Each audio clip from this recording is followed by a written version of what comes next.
Le journal. Mesdames, Messieurs les titres, Emmanuel Francky Sozengonde est inhumé ce samedi à Makokou. L'ancien Premier ministre et député du premier arrondissement du chef-lieu de la province de Logo-Evindo fait grand officier dans l'ordre du mérite gabonais à titre posthume lors des hommages de la nation à Libreville. Lutte contre la Covid-19 dans la province de Wellington, les laissez-passer et les autorisations de circuler mises en index par les populations dans la propagation de la pandémie. L'autorité administrative en charge de la délivrance de ce document rencontre la presse pour s'en expliquer. Enfin, plusieurs opérateurs économiques crient au secours. La Covid-19 plombe leurs activités. Beaucoup mettent déjà la clé sous le paillasson.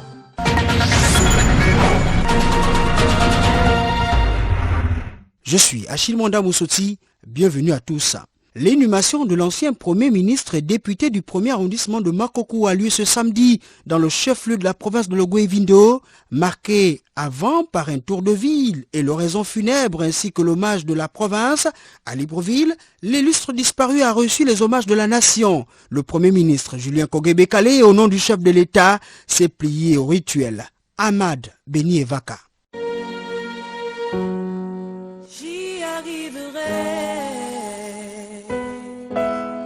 J'y arriverai, une musique ancrée dans la foi chrétienne pour redonner de l'espoir à chaque vivant. Un espoir que la famille du feu député, diplomate et ex-premier ministre Emmanuel Sozengonde nourrit depuis la disparition le 11 juin dernier de cet illustre personnage de la nation gabonaise. Au sein de son domicile, à Okala-Rivière, la tristesse a envahi les cœurs de l'Assemblée, même pour ceux qui l'ont connu de loin. En sa qualité d'ancien Premier ministre, Casimir Oyemba retient de l'homme un diplomate averti et un politicien pragmatique. C'était un grand commis de l'État qui a servi son pays d'une manière dévouée, avec abnégation. Je suis venu lui rendre hommage parce que dans les fonctions qu'il a occupées, aussi bien administratives que politiques, j'affirme personnellement qu'il n'a pas fait honte à notre pays. Il a essayé de faire dans ces postes qui lui ont été confiés ce que raisonnablement un bon Gabonais pouvait faire. Donc à ce titre-là, il mérite notre hommage, il a mérité du Gabon et j'espère qu'il servira d'exemple aux plus jeunes.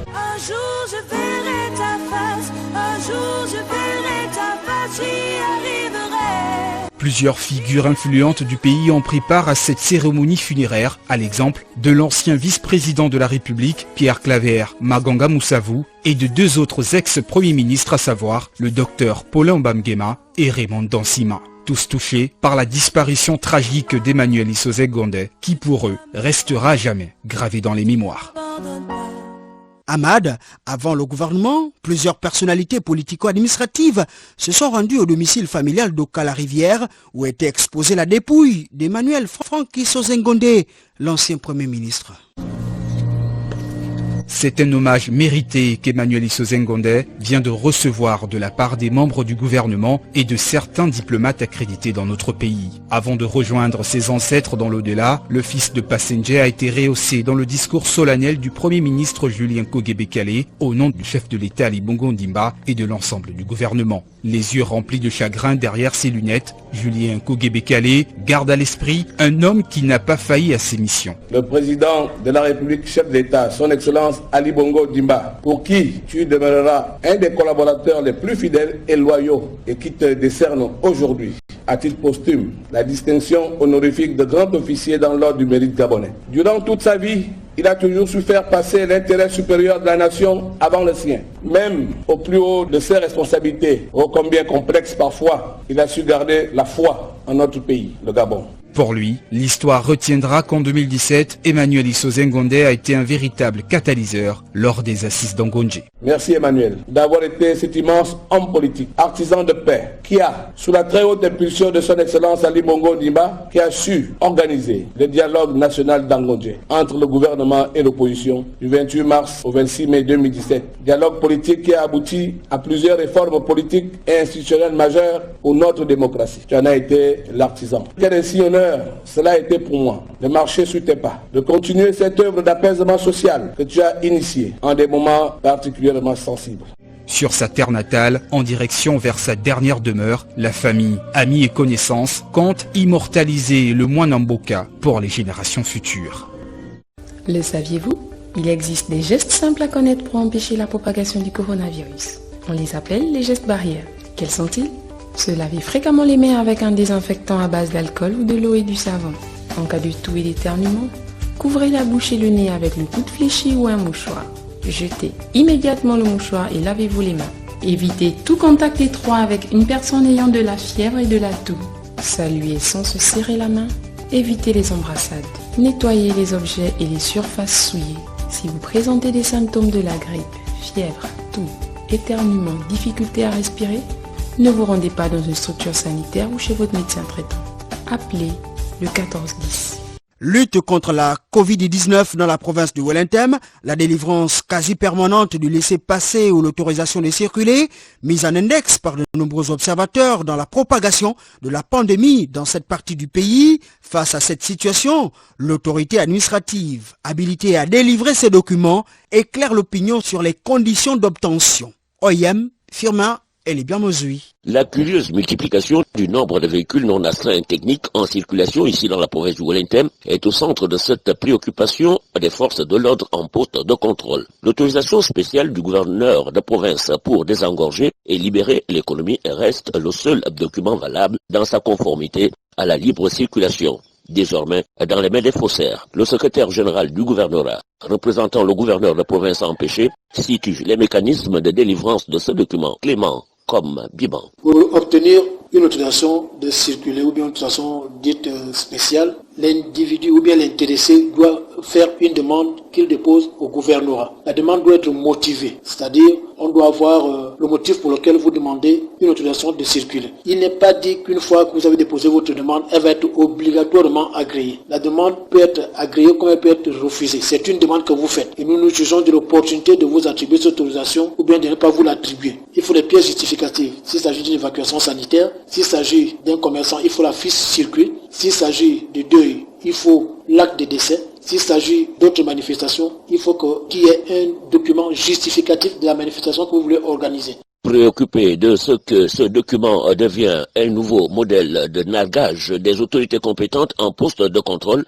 tant l'autorité revient sur la procédure avant de lever le ton. Il a été constaté que certains usagers utilisent des autorisations spéciales fausses, de ce qu'ils sont en train de les multiplier, par exemple, ou bien de les scanner. C'est l'occasion d'appeler ici la vigilance des forces de l'ordre et de sécurité, parce qu'une autorisation, du moins signée par le secrétaire général de province, est originale et que seules les copies originales sont acceptées par les forces de l'ordre et de sécurité. En ligne d'OIM pour Radio Gabon, la référence Firmin et les bien mesures. Allons à la découverte d'un espace commercial construit par des personnes de bonne volonté après plusieurs années de lutte dans le 2e arrondissement de la commune d'Akanda. Il s'agit du marché Mama Suzanne, en reconnaissance d'une commerçante pour son engagement dans ce combat. Ahmed Ryan Ziengi nous plonge dans cette histoire. Suzanne Issogui est une commerçante gabonaise sexagénaire qui aura sans le savoir marqué l'histoire du 2e marché municipal de la commune d'Akanda. Engagée depuis plusieurs années aux côtés de plusieurs commerçantes comme elle, Mama Suzanne est passée par toutes les étapes difficiles de la vie, sans jamais baisser les bras à la recherche continuelle d'un mieux-être. Le calvaire, qu'on était dans la boue, il pleuvait, les parasols, l'endroit s'inondait. Alors Dieu a fait grâce et on est resté. C'est en 2017, après l'organisation de la Coupe d'Afrique des Nations au Gabon, que des personnes de bonne volonté ont volé au secours de ces femmes commerçantes qui ne demandaient qu'à nourrir leur famille. Un jour, un agent de la mairie m'appelle, il me dit tu vas recevoir tel. Je dis je ne veux plus parce que nous, on souffre. Mais quand il s'agit d'aller aux urnes, on n'hésite pas. J'étais en brousse. Et maintenant, on veut te voir, je vais passer ton numéro. J'ai dit ok, on ne chasse pas l'étranger du village. Par un jour, Alia Maïva Bongo Ndiba qui apparaît entre moi. Elle a dit non maman, je vais le faire, je vais le faire. À 246, elle est arrivée. On a posé la pierre, vous voyez ma photo là-bas écrit. On a posé la pierre, elle a démarré les travaux. Redonner du sourire à ces mamans en leur construisant un marché était alors le seul objectif de ce bienfaiteur, perçu comme un véritable messie dans ce marché, baptisé du nom de cette dernière, comme pour marquer la reconnaissance de son engagement. Elle-même, dans son cœur, en voyant mon histoire que j'ai eu à parcourir avec les femmes, depuis le haut lieu qu'ils ont mis mon nom, que ce marché s'appelle Marché Mama Suzanne. Au marché Mama Suzanne, désormais l'un des principaux marchés de la commune d'Akanda, on y trouve un peu de tout. De la viande de brousse, des légumes, du poisson frais, bref, ces pères et mères de famille sont bien installés sur des étals de qualité sous un hangar solide, respectant toutes les conditions d'hygiène. Avis aux clients, à vos marques, prêts, partez.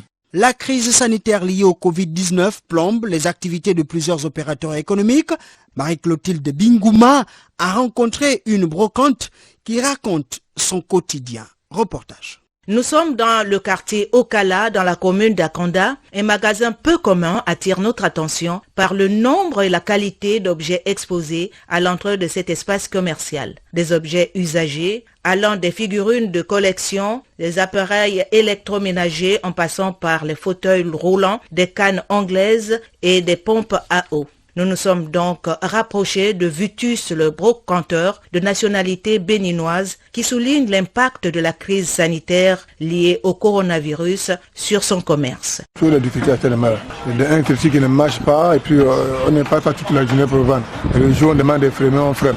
Le jour où on peut même faire une semaine, on ne vend rien. En tout cas, on n'a pas de clients tellement. Par exemple, les petits critiques sont bien. Depuis l'année passée, le conteneur là, jusqu'à présent, même si le convent, même si le bénéfice, les prix, on paye le loyer, on mange. En tout cas, on parle de mode difficile tellement.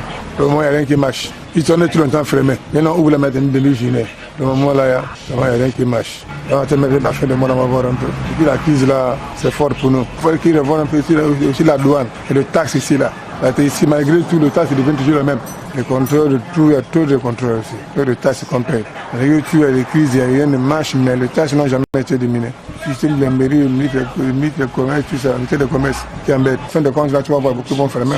Rappelons que la brocante est un commerce d'objets usagés, quel que soit leur âge. Généralement, ces objets sont importés d'Europe et se distinguent par leur valeur qui justifie parfois le coût exorbitant. La communauté internationale célèbre ce 27 juin la journée contre l'abandon des animaux de compagnie, une initiative de solidarité visant à attirer l'attention des citoyens et des dirigeants du monde sur la nécessité de protéger et bien traiter les animaux, compagnons de l'homme. Claudette Théoré. Les chiens et les chats sont les animaux les plus populaires dans le monde pour leurs caractéristiques et la tradition historique. D'autres animaux comme les lapins, les tortues ou les hamsters sont aussi appelés animaux de compagnie, définis comme toute espèce animale qui bénéficie de la protection des humains en échange de sa présence, sa beauté, sa jovialité ou encore pour ses talents, entre parenthèses, oiseaux chanteurs ou parleurs. Ces amis de l'homme méritent en effet un meilleur traitement de la part de leur maître, ce qui n'est pas souvent le cas, même en Europe où l'on déplore plusieurs milliers de cas d'abandon des animaux de compagnie pendant les vacances d'été. D'où le choix symbolique du dernier samedi du mois de juin, marquant le premier grand départ des vacanciers dans la plupart des pays d'Europe pour dénoncer ce fléau. Un abandon d'animal est pour le propriétaire l'acte de délaisser cet animal dont il a la charge et en toute connaissance de cause, c'est-à-dire refuser de le loger à son domicile, de le nourrir ou de le soigner. En réalité, cette journée dite mondiale ne concerne pas tellement notre continent où la population elle-même est encore confrontée à de grandes problématiques existentielles et élémentaires du logement, de la santé et de l'alimentation. Comme le disait l'ancien président sud-africain Jacob Zuma, aimer les chiens, c'est un truc de blanc. Dépénalisation de l'homosexualité au Gabon, l'église évangélique du Gabon a au cours d'une déclaration à Libreville condamné cette démarche. La posture du pasteur président Augustin Bouengon, le premier berger de cette congrégation religieuse, a été rendue publique par le secrétaire administratif adjoint, l'ancien Albert Ngonga Bikoro, dans les propos recueillis par Hollande. Sylvanie Ondem. L'Église, au nom de son Seigneur Jésus-Christ, a pour mission entre autres, la construction de l'homme sur tous les plans. Matthieu 28, 19 à 20. Parmi les articulations de cette construction figure en priorité l'éradication de la vacuité sous toutes ses formes. L'homosexualité est tout aussi ignoble que les relations biologiques entre l'homme et la bête. Toute chose contraire à la vocation fondamentale de l'homme, créature privilégiée de Dieu, pour entretenir des relations verticales avec son créateur et des relations horizontales de bonne intelligence avec l'autre homme. L'Église ne peut que s'arrimer au dessein de son Seigneur pour l'humanité. Au plan des valeurs sociétales, l'homosexualité n'est admise par aucun peuple gabonais. Elle est une atteinte aux valeurs fondamentales qui instituent la famille. La Constitution de la République gabonaise, elle aussi, ne reconnaît que l'union entre personnes de sexe opposé. Toute considération d'homosexualité est donc à proscrire. En conséquence de tout ce qui précède, l'Église évangélique du Gabon condamne le vote de la dépénalisation de l'homosexualité par l'Assemblée nationale. L'Église évangélique du Gabon invite le gouvernement d'user de toutes les voies de droit en sa disposition pour revenir sur sa démarche.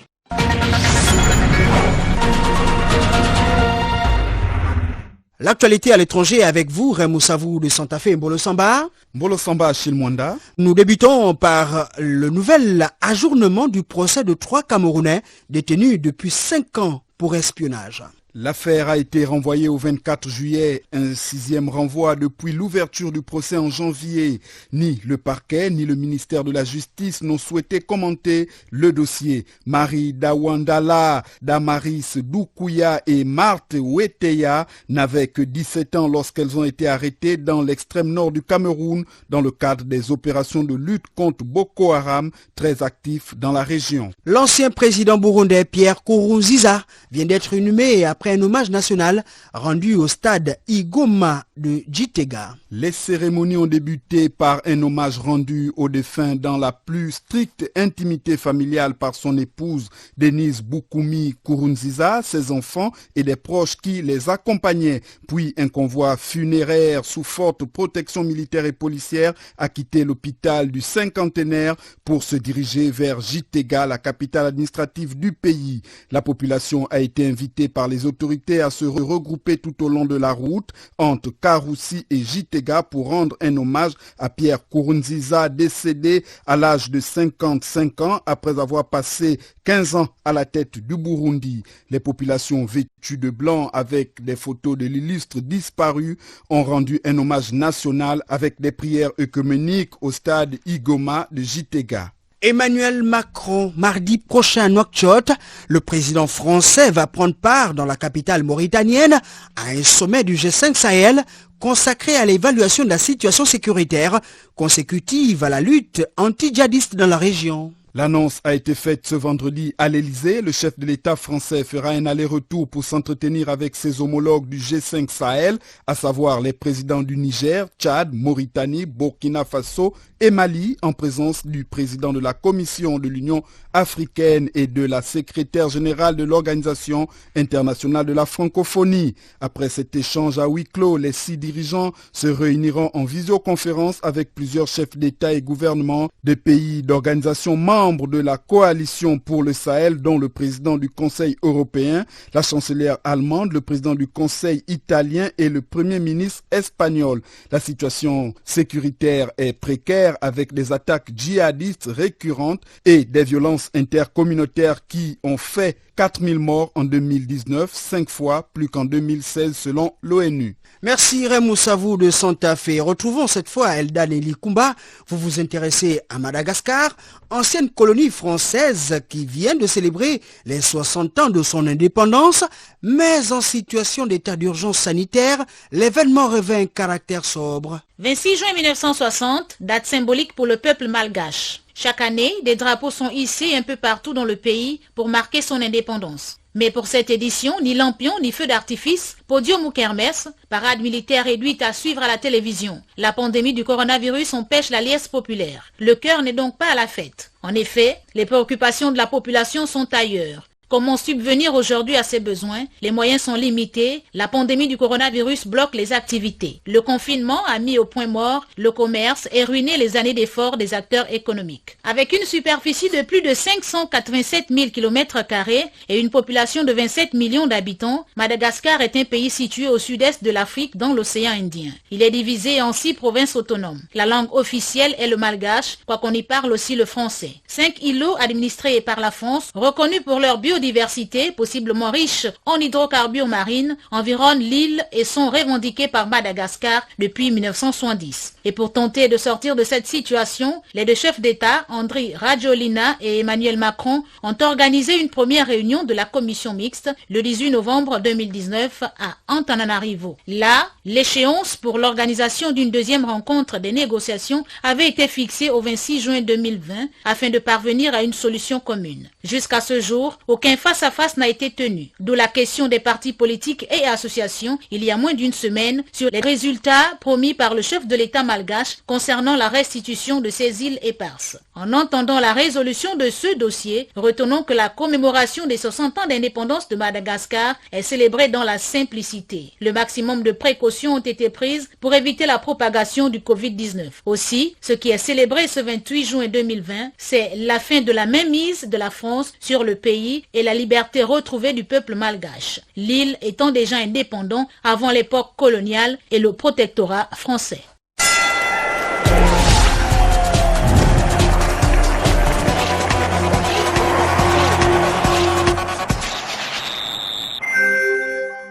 Nous arrivons enfin à la page de sport. Elle est animée par Chivarol Mekwinkulu. La direction provinciale de sport de Langounié a un nouveau responsable. Effectivement, Achille, et la passation de charge s'est déroulée récemment à Mouila en présence du secrétaire général de la province, Léandre Chibinda.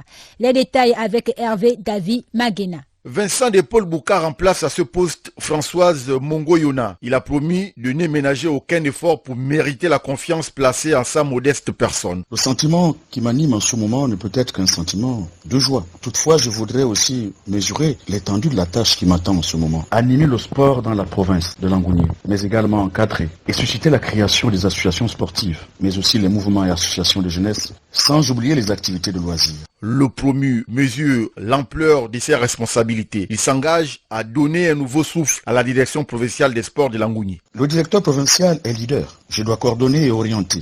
Je conseille. Je suscite aussi la mise en place de la politique du gouvernement en matière de sport, de la jeunesse, de la vie associative et de loisirs dans la province. En matière de sport, par exemple, il s'agit pour moi d'accompagner les différentes ligues dans la réalisation de leurs objectifs, donner le goût de la pratique du sport aux populations mulvinoises, l'organisation du championnat, qu'il soit civil ou militaire. Pour y arriver, il entend compter sur l'implication du personnel dans son entièreté. J'ai bonne foi qu'avec l'équipe que j'ai au niveau de la direction provinciale, entourée des techniciens, je crois que la province de Langounié, que ce soit en matière de sport ou d'autres secteurs que je vais les citer, ira de l'avant. Vincent de Paul Bouka est diplômé de l'Institut national supérieur de l'éducation populaire de l'université Cheikh Anta Diop du Sénégal. Il est marié et père de 6 enfants. En Côte d'Ivoire, la saison ne reprendra pas. Le comité exécutif de la Fédération ivoirienne de football a annoncé ce vendredi l'arrêt définitif de la saison de Ligue 1 à l'issue de la 20e journée. Le Racing Club d'Abidjan, en tête du classement à ce moment, est sacré champion et prendra part à la prochaine Ligue des champions. Promu en 2018, le club décroche ainsi le premier titre de son histoire. Par contre, en Zambie, la Fédération de football a obtenu le feu vert du gouvernement pour la reprise de ces championnats à l'arrêt depuis 3 mois pour cause de coronavirus. Ces directives concernent les sports sans contact, semi-contact et contact complet. Pas encore de date précise pour une reprise de la Première Ligue. Cependant, d'après la Fédération, les matchs reprendront le mois prochain à huis clos. Et puis, afin de préparer la Coupe du Monde 2022 qui aura lieu au Qatar, le Conseil de la FIFA a annoncé la création d'une nouvelle compétition qui opposera les sélections arabes un an avant le mondial. Ce tournoi qui concerne uniquement les joueurs locaux, c'est-à-dire ceux qui prennent part au CHAN, se disputera du 1er au 18 décembre 2021. Merci Chivarol Menkui. Procédons au rappel des titres. Emmanuel Franck Sozengonde, inhumé ce samedi à Makokou, l'ancien Premier ministre et député du 1er arrondissement du chef-lieu de la province de Logoué-Ivindo, fait grand officier dans l'ordre de mérite gabonais à titre posthume lors des hommages de la nation à Libreville. Lutte contre la Covid-19 dans la province de Wellington, les laissez-passer et les autorisations de circuler mises en index par les populations dans la propagation de la pandémie. L'autorité administrative en charge de la délivrance de ces documents rencontre la presse pour s'en expliquer. Enfin, plusieurs opérateurs économiques crient au secours. La Covid-19 plombe leurs activités. Beaucoup mettent déjà la clé sous le paillasson. Le journal est préparé par la rédaction de Radio Gabon. Nick Jocelyn Foubar et Moussavou de Santa Fe et Claudette Théoré assurent la coordination. Merci à Herman Osunga et Ulrich Elanka pour la technique. Je suis Achille Mwanda Moussoti. Respectez les mesures barrières et bon week-end à tous.